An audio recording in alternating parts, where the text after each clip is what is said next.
하나님의 종이 되기를 배우라. 예레미야서 18장 1절에서 6절 말씀으로 오늘도 하나님을 경험으로 알기 원합니다. 하나님의 종이 된다는 것은 완전히 하나님께 속해져 있다라는 의미거든요. 어떤 경우라도 하나님의 말씀 그대로를 내가 받아들이고 행하겠다는 그런 뜻입니다.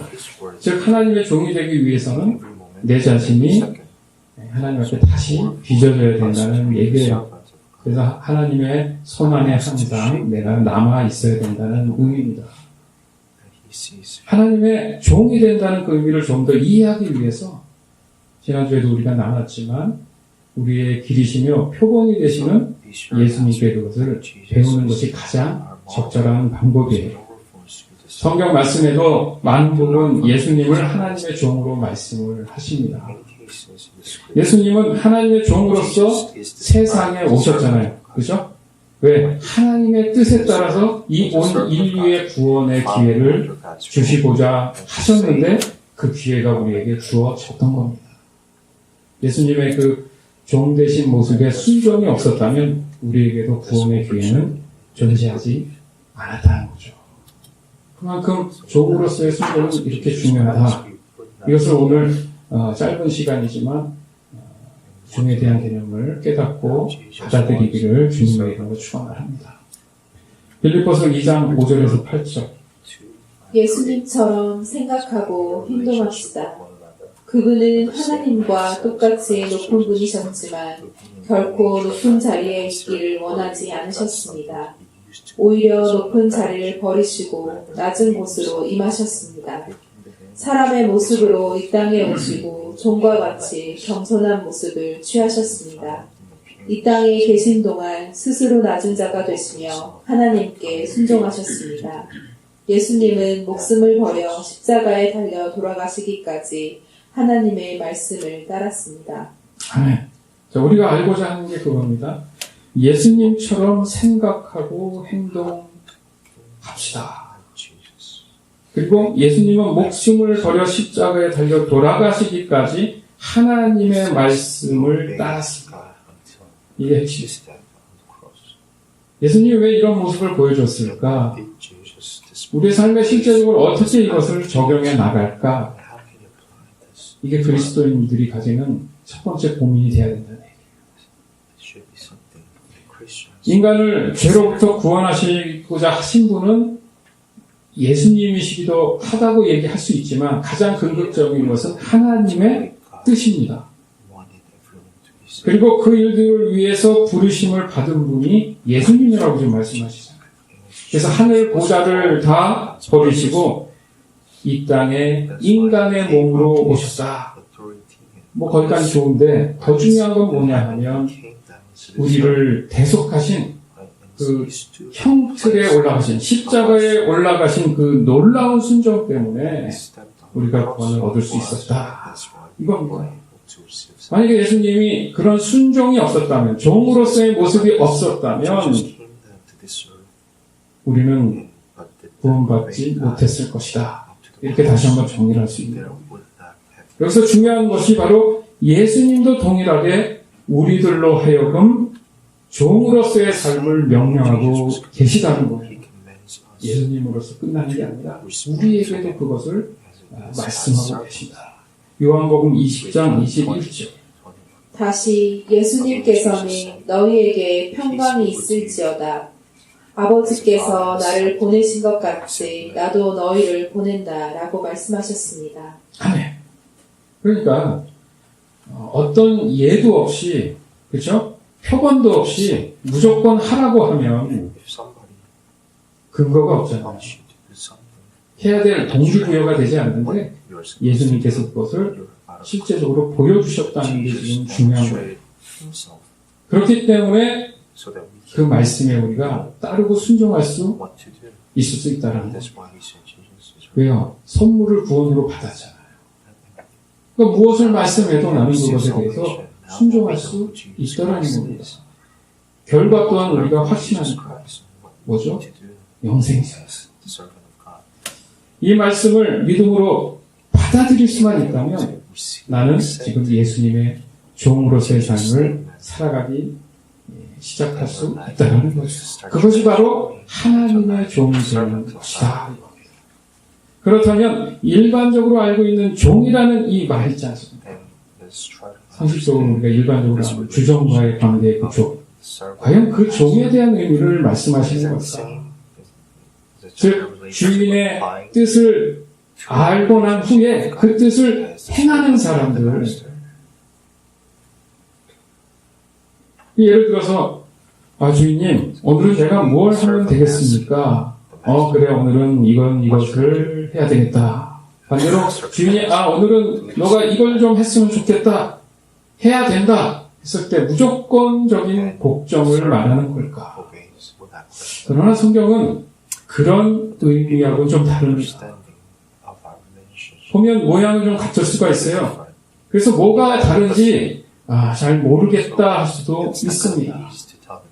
그래서 배우잖아요. 오늘 본문을 보면 적절한 비유를 하고 있는 것을 볼 수가 있습니다. 하나님이 말씀하시는 이 종에 대한 이해를 도울 수 있다는 거죠. 본문 말씀에 뭐가 나옵니까? 종은 토기장이의 진흙과 같다고 보는 거예요. 예레미야서 18장 1절에서 4절. 이것은 여호와께서 예레미야에게 하신 말씀이다.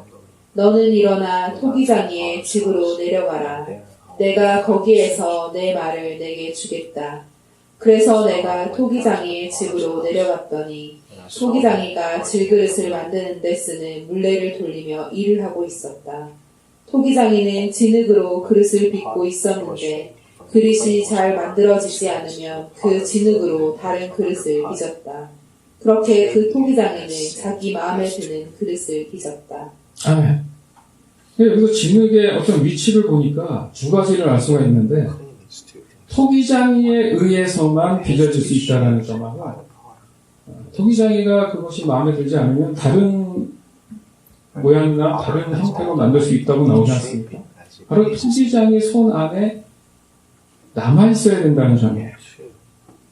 그러니까 토기장이가 원하는 것을 만들었을 때 가령 오늘 말씀처럼 그릇에 빗대어서 얘기했을 때 그 그릇이 토기장이에 의해서만 움직일 수 있다라는 것을 깨달아야 된다. 그렇죠? 예를 들어서 컵이 있습니다. 컵을 만들었다고 생각을 해보세요. 그러면 그 만든 사람이 그 컵을 사용할 때 그 컵이 순간 쓰임을 받는 것이잖아요. 그렇죠? 만들게 했는데 오늘도 여기 귀한 물을 이렇게 또 섬겨주셔서 이렇게 놔뒀는데 이 컵을 제가 손도 안 대고 마시지 않으면 이 컵은 그대로 있는 거 아닙니까? 그죠? 분명히 의도가 있단 말이에요. 컵을 만든 의도와 용도가 있는데 그것을 사용하는 주인이 손을 대지 않고 움직이지 않으면 이 컵은 의미가 없다는 거죠. 이게 정체성이라는 얘기가 되죠. 사람이 컵일 수는 없죠. 예를 들자면 쉽게 설명하자면 따라서 그 컵이 쓰임을 받기 위해서는 언제나 만든 사람이나 소유한 사람 손에 있어서 활용이 돼야 된다는 얘기잖아요. 좀 더 깊이 좀 더 가겠습니다. 이것이 바로 세상이 말하는 그 종의 의미와 다르다고 자꾸 얘기를 하는 거예요. 만약 내 자신이 하나님께로 나올 때, 그죠? 아까 말씀드렸죠. 우리가 컵은 아니잖아요. 하나님을 내가 인식하고, 하나님을 알기를 원하는 마음이 성령의 도움으로 이렇게 주어졌다고 생각을 해보십시오. 어떻게 할 수 있을까? 이런 마음이 이제 들기 시작했단 말이에요. 그것을 우리는 말할 때 하나님께 나올 때라고 말을 하는 거죠. 예배 가운데 나아가세요. 찬양으로 나아가세요. 이런 말 하지 않습니까? 그게 내 마음이 하나님 앞에 이렇게 나가길 원하는, 마음을 좀 알기를 원하는 뜻에서 얘기를 할 때 하나님은 나를 하나님이 원하시는 덕으로 다시 거듭나게 만드신다는 거예요. 그러니까 하나님이 원래 목적에 따라서 다시 회복시켜준다는 의미죠. 망가진 것들을 고치는 사람들이 있잖아요. 회복해서 다시 하나님께서 정말 원했던 그런 모양대로 다시 빚어주신다. 이겁니다. 그것을 하나님의 사람이 되었다. 우린 사람이니까. 그걸 곧 그리스도인이 되었다. 이렇게 표현을 하는 겁니다. 즉 하나님의 사람, 그리스도인은 이제 하나님께서 하나님이 원하시는 그 비전을 따라 그 사람을 세상과 구별된 모습으로 새롭게 태어나게 하신다 이겁니다. 보라, 예전 것은 지나갔으니 이제 새 것이 되었다. 이런 말씀이지 않습니까? 그것이 회개고 내가 예수님을 구주로 인정하는 거다. 뭐 이렇게 얘기하잖아요. 그러면 그 다음에 삶이 뭐냐? 구원의 여정 가운데에 구원받은 사람으로서의 살아가는 삶. 그걸 어떻게 얘기해요? 하나님의 말씀대로 순종하는 삶. 이렇게 얘기하잖아요. 그 모습이 종의 모습이다. 누구의 종이요? 하나님의 종의 모습이다. 이렇게 말씀을 하는 거예요. 이것이 구원이며 영생이 된다. 새 생명이죠.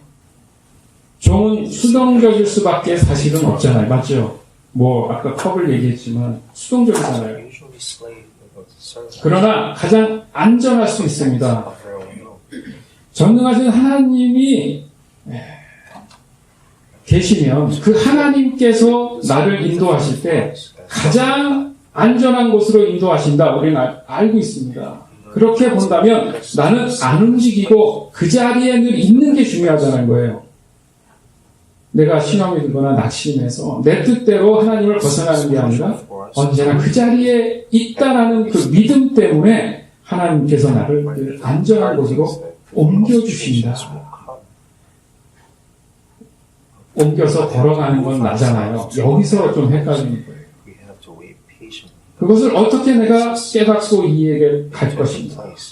그것은 하나님을 알아가야지만 우리가 그것을 이해할 수 있는 겁니다. 그래서 여기서 수동적이라는 것 또한 세상의 이 말과는 다른 거예요. 사실은 같은 수동적이란 말은 맞아요. 헷갈린 게 아니고 우리는 그것을 믿음으로 순종한다는 말로 바꾸는 거예요. 예. 그러니까 그것을 우리는 신앙이라고 하는데 좀 더 좀 쉽게 얘기하면 말이 이상하다 하지 말고 정확하게 표현을 한다면 정확하게 능동적 수동이라는 거죠. 쉽게 말해서 주종 관계의 그런 것이 아니라 사랑 안에 있는 관계 때문에.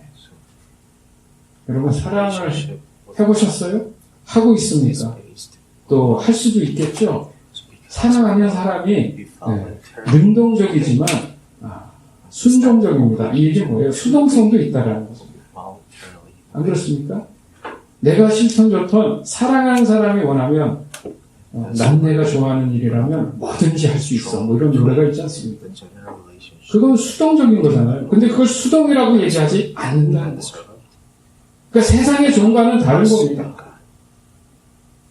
세상의 종은 필요 없으면 어떻게 합니까? 안 써요. 말 잘 듣는 사람만 쓰지 않겠습니까? 그러나 하나님과의 관계에서 이 종의 의미는 다르다는 거예요. 그러나 하나님 입장에서 인간의 언어적 표현을 사용하시기 위해서 그것을 가장 적절하게 사용하시기 위해서 종이라는 표현을 했어요. 그러나 예수님이 나중에 그것을 수정해 주십니다. 그죠? 너희는 종이 아니라 친구야. 친구 개념까지도 이해를 할 수 있도록 말씀해 주시고 있다. 한번 생각해 보십시오. 세상에서도 이런 말을 합니다. 사람이 누구를 만나느냐에 따라서 인생이 달라진다. 뭐 이런 얘기 하잖아요. 그렇죠? 하물며 모든 만물의 주인이신 하나님을 내가 지금 경험으로 만나고 있다. 생각해 보십시오. 그것은요, 완전히 다른 인생을 살아갈 수 있다. 뿐만 아니라 영생한 삶에 대한 것도 거기에 포함되어 있다는 거예요. 중요한 겁니다. 또 한 가지는 하나님께서 그 종을 통해서만 일하신다는 겁니다. 그냥 아무나 붙잡고 하는 게 아니라 지금 설명했던 그 종의 개념 안에 들어오는 사람들을 통해서 하나님은 일하신다는 거예요. 그 종은 하나님이 원하시는 분량만큼 또 일하시는 만큼만 동참하게 된다는 겁니다. 무슨 말이냐면 아까 말씀드렸던 능동적 수동말이에요. 내가 굳이 움직이지 않아야 해도 하나님이 내가 얼마큼 움직여야 되는지를 아시기 때문에 그만큼만 내가 순종하면 가장 이상적인 모습이라는 거예요. 가장 안전하다는 얘기예요. 즉 컵을 들려면 높이 들 수도 있고, 그죠? 조금만 들 수도 있잖아요. 그죠? 물을 담는 것도 작을 수도 있고 많을 수도 있습니다. 왜 저를 높이 드는데요? 왜 이렇게 저를 살짝 드시는데요? 물을 왜 이렇게 조금만 드시는데요? 너무 많습니다. 그럴 필요가 없다는 거예요. 왜요? 컵은 스스로 들리움을 받는 게 아닙니다. 그 소유한 사람이 들어줘야 되는 거예요. 믿으십니까? 신앙은 그런 것이 신앙이에요.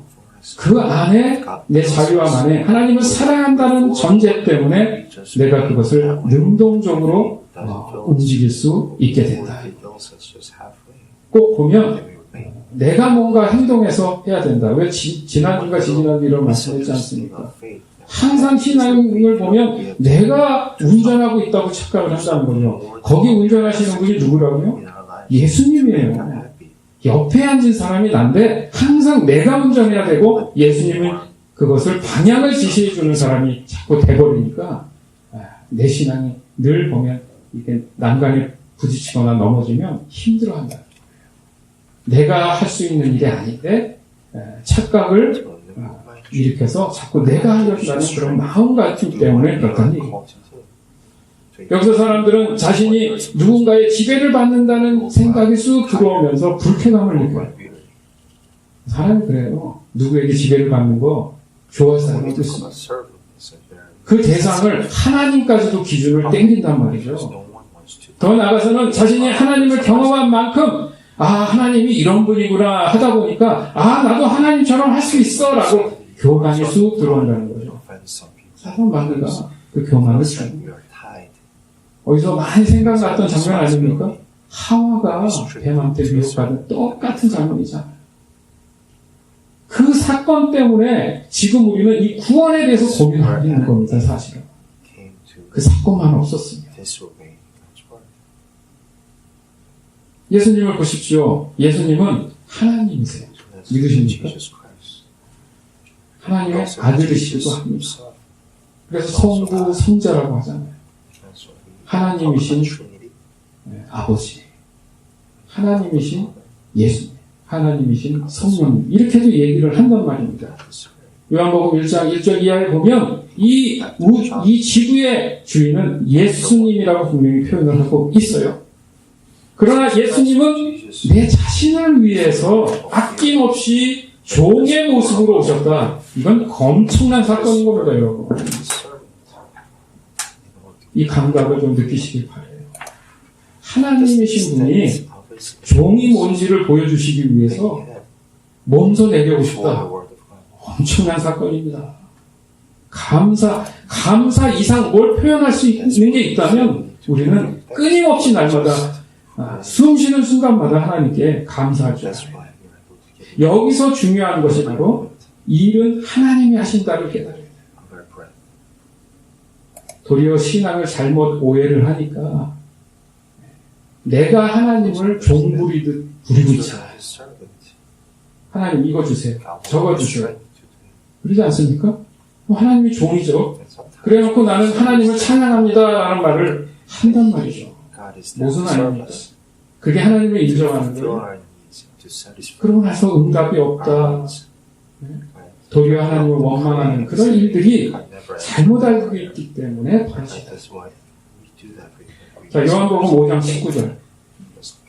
그러나 예수님께서 말씀하셨습니다.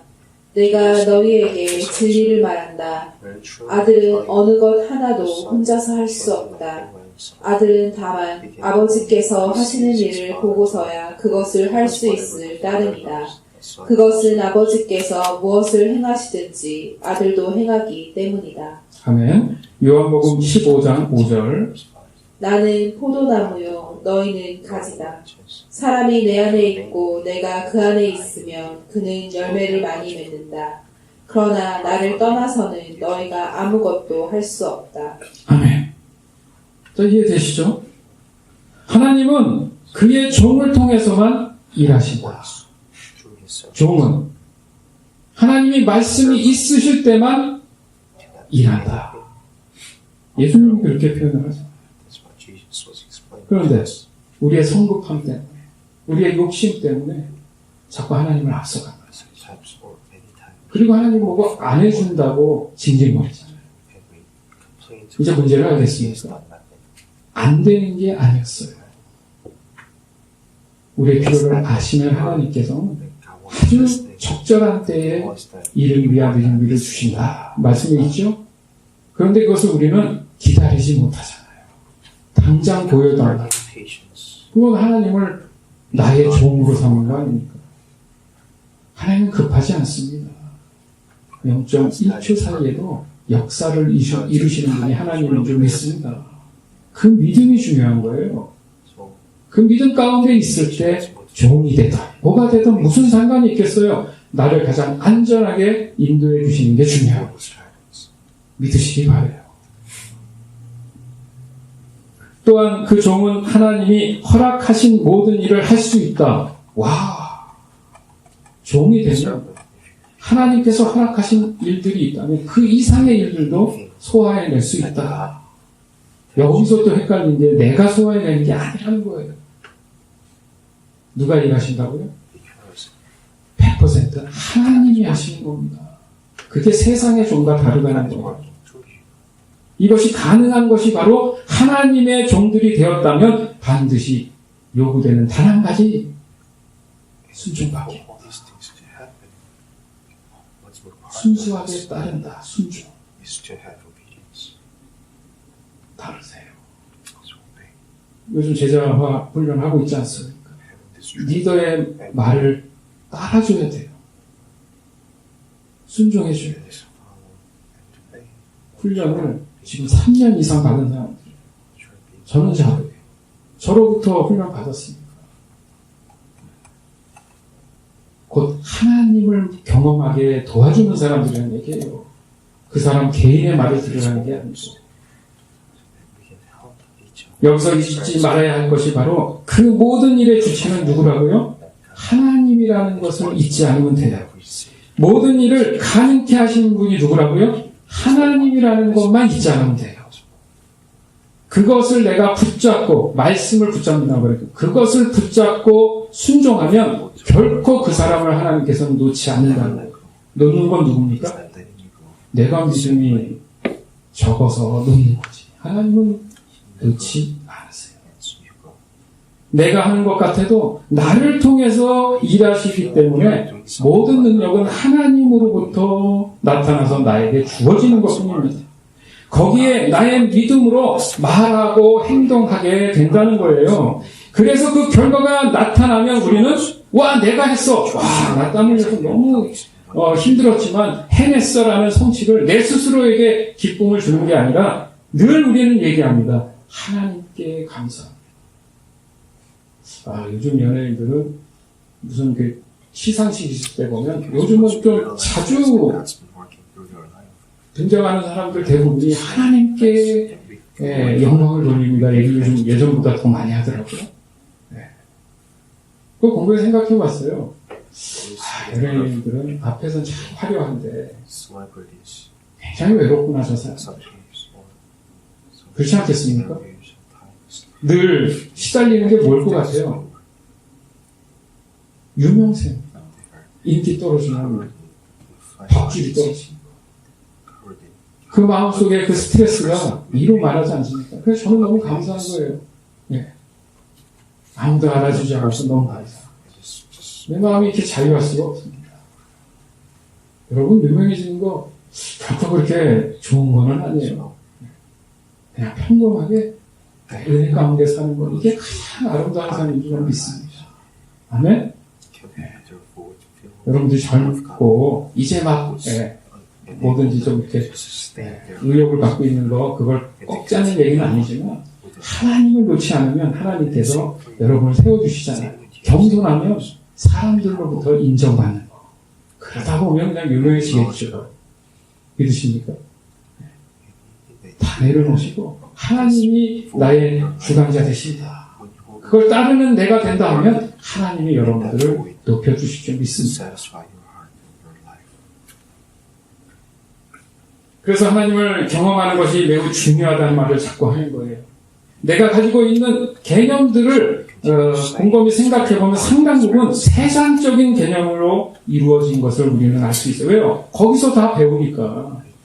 그 결과 모든 관점이 자칫 항상 보면 세상의 기준으로부터 시작됐기 때문에 하나님을 경험한다라는 말조차도 내가 아는 상식 안에서 그것을 이해하려고 한단 말이죠.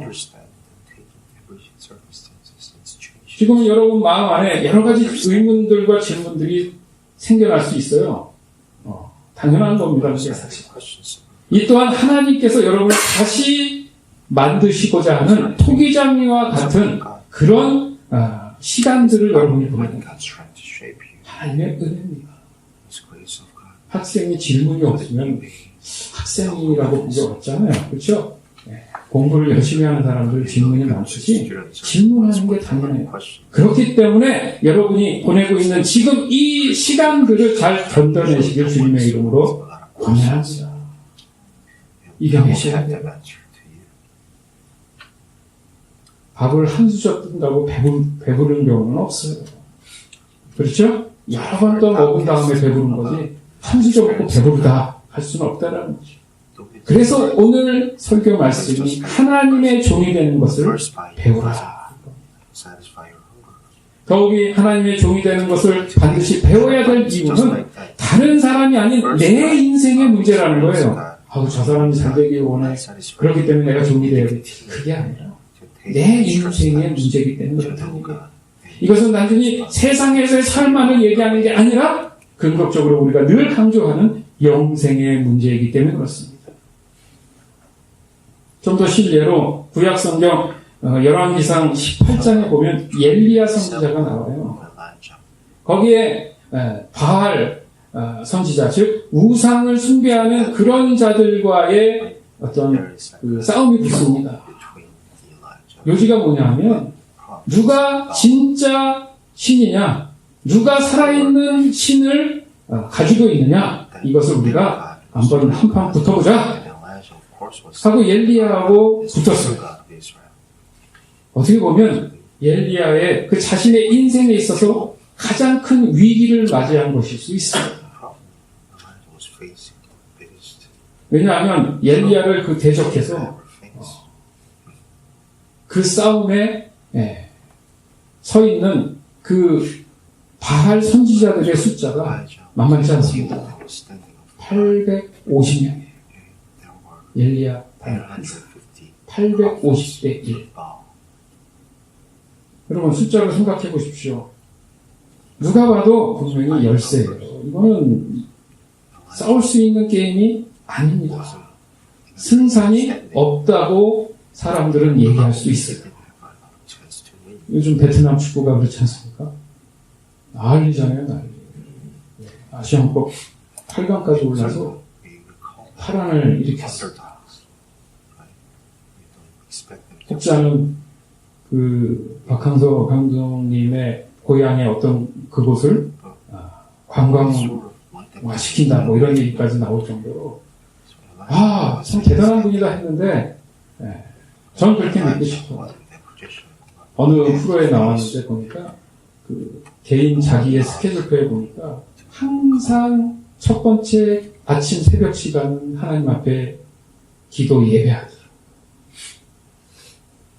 예배를 통해서 하나님께 모든 걸 드리고, 그러니까 그분의 인품과 성격이 나오지 않습니까? 그렇죠? 파파, 베트남의 파파,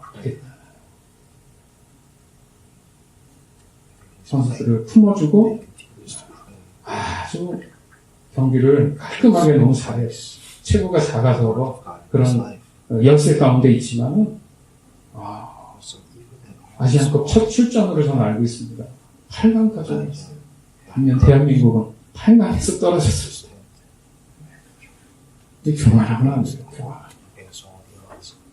그래서 엘리야는 이 숫자의 열세임에도 불구하고 정말 이 목숨 건 이 사건을 어떻게 할까? 재밌는 거 아십니까? 엘리야는 두려워하지 않았어요. 두려움은 거짓말입니다. 그런 찬양한 미국 CCM 가수도 있지 않습니까? 두려움은 다 거짓말이에요. 가짜입니다. 가짜. 우리의 마음을 더 상하게 하지만 우리는 하나님의 자녀예요. 왜요? 이 엘리야처럼 하나님이 뒤에서 모든 것을 보장해주고 계시잖아요. 자신의 생각이나 현실보다는 온전히 하나님 말씀에 의지했습니다. 엘리야 선지자가요. 엘리야가 나라고 지금 생각하고 한번 상상하면서 들으시라고요. 아니, 여러분 삶 가운데에 도저히 나는 하나님 앞에 신실한데 너무 많은 환경이 나를 지배하고 나를 누르고 아니라고 했을 때 그 억울함 속에 있다고 한번 생각을 해보세요. 아, 인간적으로는 이길 수가 없죠. 똑같은 상황입니다. 문제 뭡니까? 번제단 위에 재물을 올려놓고 진짜 하나님이라면 하늘로부터 불이 내려와서 이 재물을 태워야 된다. 할 수 있겠느냐? 보세요. 우리는 하나님을 믿는 사람들 입장이라 할지라도 살아있다 죽었다의 문제는 뭡니까? 중요한 문제죠. 근데 바알 선지자들은 솔직히 자기네 마음속에 자기네가 믿는 신이 100% 있다고 신뢰했을까요? 아니죠. 그 사람들의 먹고 사는 문제가 걸려 있습니다. 명예도 걸려 있어요. 그러니까 없다 한들 있다고 주장을 하는 사람들을 모은 거죠. 그러나 하나라는 것이 도리어 바꿔서 생각을 하면 확실하다는 얘기입니다. 아멘? 그래서 우리는 하나님이잖아요. 하나밖에 없으신 유일하신 신. 도리어 850대 1이 850이 거짓이 더 많다는 생각이 더 들 수 있다는 거예요. 맞죠? 숫자는 많은데 많다는 얘기는 그만큼 합리화가 돼 있다는 얘기잖아요. 하나밖에 없다는 것, 확실하다는 얘기가 됩니다. 이것 또한 하나님께서 우리에게 깨달음을 주십니다. 엘리야는 주님 되시는 그 하나님의 말씀을 받듣고 그대로 하라는 대로 했습니다.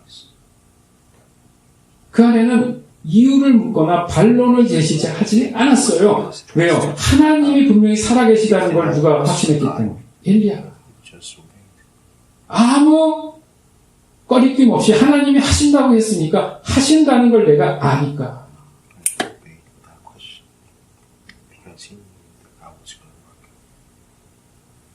하나님은 엘리야의 믿음과 순종을 보시고 일하신 겁니다. 맞죠? 종의 모습이 여기서 나타난다는 거죠. 바알 선지자들은 오직 나약한 인간 단 하나인 그 엘리야만 봤어요. 그러나 그들에게 보이지 않는 모든 것을 주관하신 하나님은 엘리야와 동행했다는 게 중요합니다. 믿으시겠어요? 억울합니까? 삶에 있어서 문제에 대해서 난 이길 수 없다고 생각합니까? 내가 하나님께 신실한 종이 돼 있다면 문제될 게 없어요. 근데 내가 종의 모습을 갖추지 않은 상태에서 그것을 이기게 해주시옵소서라는 것은 도리어 내가 하나님을 종으로 부리는 그런 역할이 된다는 게 우리가 지금 반드시 회개해야 될 부분이라는 거죠. 이것이 정리가 되는 것이 바로 하나님께서 다시 빚어서 만드신다. 거듭나게 된다. 이 말씀이 되는 것. 그 결과 어떻게 됐겠습니까? 말할 것도 없죠. 오직 엘리야의 하나님을 통해서 하늘에서 불이 내려왔고 그 재물을 태워버립니다. 확증이죠. 내가 살아있는 엘리야의 하나님이다 라는 것을 보여주십니다. 여기서도 중요한 것이 이 모든 것은 엘리야를 통해서 하나님의 뜻이 이루어졌다는 거잖아요. 그죠? 엘리야가 중요한 게 아니라는 거예요. 거기에 엘리야 또한 사람들로 하여금 인정받게 됩니다. 와, 네가 정말 살아계신 하나님을 믿는 선지자구나. 상황이 반전되죠. 왜냐하면 목숨을 걸었어요. 이쪽이 이기던 저쪽이 이기던 죽는 거야 이겁니다. 850명이 싹 다 몰살됐습니다. 할렐루야.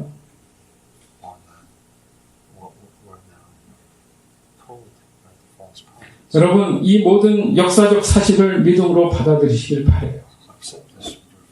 이것이 하나님의 종으로서 살아간다는 의미를 깨닫는 순간이 되기 때문에 그렇습니다.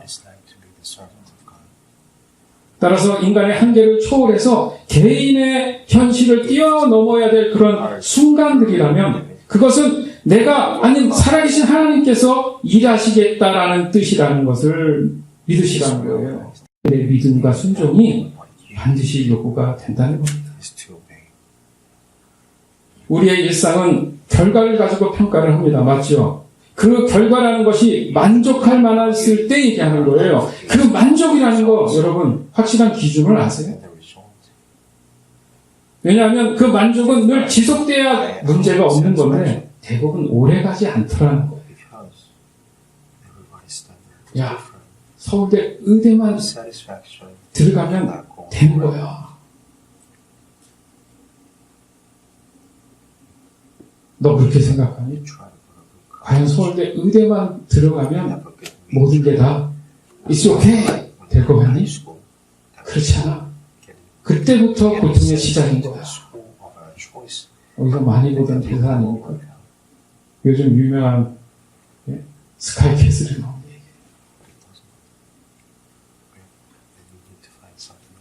목표가 어디입니까? 그 자리에 갔더니 엄마가 자살을 했어요. 왜요? 결과적으로는 들어갔는데 그 아이는 가축을 합니다. 말이 돼요? 그것을 이용해서 그 심리를 이용해서 모든 사람을 파멸로 이끌지 않습니까? 여러분 뭘 시사하는 것 같아요? 무슨 교훈을 주는 것 같아요? 스카이? 서울대? 고대? 연대? 중요합니다. 왜 들어가야 됩니까? 왜 그것을 나는 해야 되죠? 무엇 때문에 해야 되죠? 그렇게 얘기하잖아요. 왜요? 대를 이어서 가야 된다. 왜요? 거기 에더라는 여자애가 얘기하셨어요. 할머니가 내가 아닌데 내가 왜 그렇게 돼야 됩니까? 아까도 말씀드렸잖아요. 하나님의 종으로서의 삶을 사는 것은 내 문제예요. 내가 하나님을 어떻게 이해하고 깨닫고 사느냐에 따라서 내 삶의 정체성과 가치가 깨달아진다는 겁니다. 그냥 농사나 짓고 살아라 이 얘기가 아니잖아요. 지금. 내가 지금 이것을 왜 하고 있는가? 하나님의 뜻에 의해서 하고 있는가? 그것이 가장 소망된 삶입니다. 어떤 사람들은 그렇잖아요. 열심히 평생을 공부해서 남들이 부러워한다는 그런 의사가 되었어도 그걸 다 내려놓고 아프리카로 선교를 갑니다. 그런 분들이 많아요. 그 살아왔던 세월은 다 어떡합니까? 가치죠. 인간이 가지는 가장 근극적 가치가 무엇인가? 가장 행복하고 아름다운 게 무엇인가? 속은 썩어가고 거짓말을 하고 있으면서도 겉은 화려해야 되는 거. 그것이 바로 죄악이라는 거예요. 그래서 마음이 늘 공허하고 하나님의 종이 된다는 것은 자유하다. 거기서 내 인생의 자유함을 얻었다는 것은 구원함을 받은 자가 영생에 대한 소망을 갖게 되었다는 겁니다. 그렇기 때문에 지금 현실에 대한 것들이 내 안에는 거리낌이 없어진다는 거예요.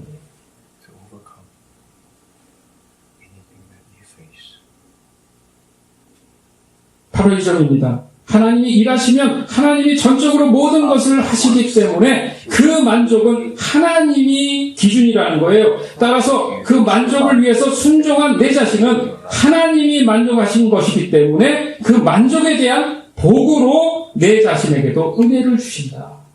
이게 정확한 성경적 해석입니다. 결국 세상에서 주는 그 만족은 허상입니다. 허무하다 그러잖아요. 오직 만족을 주실 수 있는 분은 하나님인 줄 믿습니다. 고린도후서 3장 4절에서 5절. 우리가 그리스도로 말미암아 은 오직 하나님으로부터 나느니라. 아멘. 말씀이 있지 않습니까?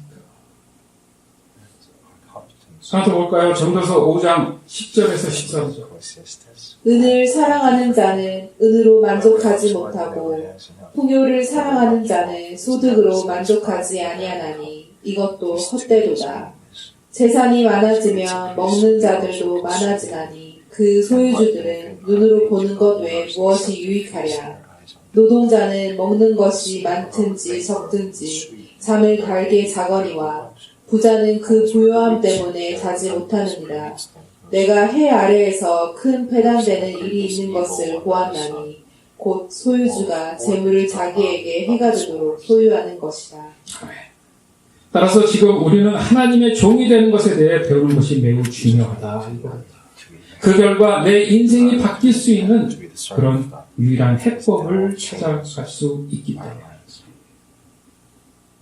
그럼 한번 따라해 보길 원합니다. 이거 화면에 보일 텐데, 그 괄호 안에 나를 믿으라. 그래서 같이 그 영어로 된 부분은 우리 영어권에 있는 친구들이 하면 되겠어요. 자, 1부터 시작하면 같이 동시에 해봅니다. 시작. 1. 하나님은 항상 나의 주위에서 일하고 계십니다. 2. 하나님은 나와 실질적이고 개인적으로 지속적인 사랑의 관계를 추구하십니다. 3. 하나님은 내가 그분의 일에 참여하도록 나를 초청하십니다. 4. 하나님은 자신과 그의 목적들과 그의 길들을 보여주시기 위하여 성령님에 의해 성경, 기도, 환경과 교회를 통해서 말씀하십니다. 5.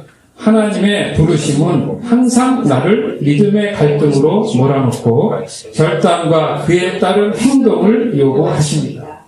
6. 나는 하나님의 역사에 참여하기 위해서 나의 인생을 하나님의 뜻에 맞게 조정해야 합니다. 7.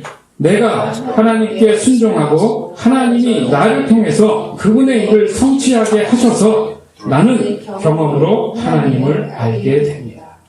아멘. 하나님은 나의 경험을 통해 하나님에 대한 지식을 점점 더 습득해 가기를 원하십니다. 왜냐하면 하나님은 나와 사랑의 관계로 회복되기를 원하시기 때문에 그렇습니다. 더 나아가서 하나님은 나와 하나님 나라의 일에 참여하기를 원하시는 거예요. 그렇기 때문에 나를 통해서 일하시기를 원하십니다. 이랬을 때에 하나님의 종이 되었다라고 얘기합니다. 사랑하는 여러분, 오늘 이 시간 하나님의 종이 되기를 원하십니까? 그렇다면 하나님이 계신 곳을 알아야 되잖아요. 왜냐하면 그곳이 바로 저와 여러분이 있어야 할 곳이기 때문에 그렇습니다. 하나님이 무엇을 하고 계신지 알아야 되잖아요. 왜냐하면 그 일을 바로 저와 여러분이 하고 있어야 하기 때문에 그렇습니다. 예수님도 그렇게 말씀하셨어요. 요한복음 12장 26절. 사람이 나를 섬기려면 나를 따르라. 나 있는 곳에 나를 섬기는 자도 거기 있으리니 사람이 나를 섬기면 내 아버지께서 그를 귀히 여기시리라. 아멘. 이제 나는 하나님의 종으로서 지느긴 나는 하나님께 새롭게 만들어져서 하나님 손에 남아 있습니다. 아멘. 하나님을 떠나서 나는 아무것도 할 수 없음을 이 시간 고백합니다. 아멘. 하나님이 나를 통해서 일하시면 나는 하나님이 할 수 있는 모든 것을 할 수 있습니다. 아멘. 하나님이 계신 그곳이 바로 내가 있어야 할 곳임을 나는 알고 있습니다. 아멘. 내가 하나님께 순종함으로 하나님께서 나를 통해 일하시고 나는 하나님을 경험으로 알게 되었습니다. 아멘. 이 고백이 저와 여러분의 고백이 되기를 주님의 이름으로 축원합니다. 예레미야 18장 5절에서 6절. 그때에 여호와의 말씀이 내게 임하니라. 이르시되 여호와의 말씀이니라. 이스라엘 족속아, 이 토기장이가 하는 것 같이 내가 능히 너희에게 행하지 못하겠느냐. 이스라엘 족속아, 진흙이 토기장이의 손에 있음 같이 너희가 내 손에 있느니라. 아멘.